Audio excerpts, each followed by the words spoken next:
नाही, मला असं वाटतं की अविनाश जाधव जे आहेत मनसेचे नेते, त्यांचा अभ्यास थोडा कमी आहे. नोटा 2013ला जो पर्याय सुप्रीम कोर्टाच्या आदेशानंतर लागू केला गेला, हा फक्त प्रातिनिधिक स्वरूपात निवडणुकीच्या मशीन्सवर प्रातिनिधिक स्वरूपात लोकांना विरोध दर्शवण्यासाठी त्या मशीन्सवर आहे. आणि त्याच्यासाठी हा पर्याय लोकांना दिला गेला होता. तो काही उमेदवार नसतो.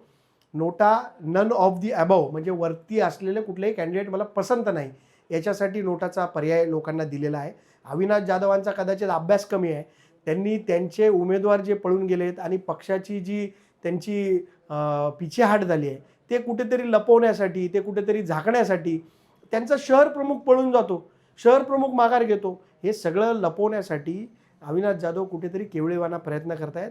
माझी त्यांना विनंती आहे की त्यांनी पहिले मोर्चे, निवडणूक आयोग किंवा दुसऱ्या कोणावरती मोर्चे काढण्याच्या आधी त्यांचे उमेदवार जे पळून गेले त्यांच्या घरावर मोर्चे काढावे. त्यांच्या घरावर जावं आणि त्यांना सांगावं तुम्ही माघार का घेतली.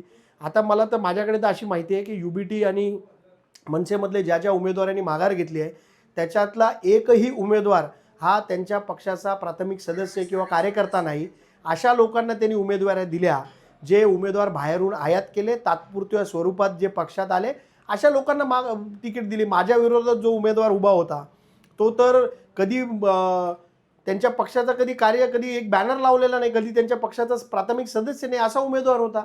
तर यांनी आरोप करायच्या आधी थोडा अभ्यास करावा अविनाश जाधवांनी, आणि त्यांनी अभ्यास करून ज्यांनी त्यांचे उमेदवार पळालेत त्यांच्या विरोधात त्यांच्या घरावर मोर्चे काढावे, त्यांना सांभाळावं. आपला पक्ष सांभाळता येत नाही आणि दुसऱ्यांवर आरोप करायचं खूप सोपं असतं.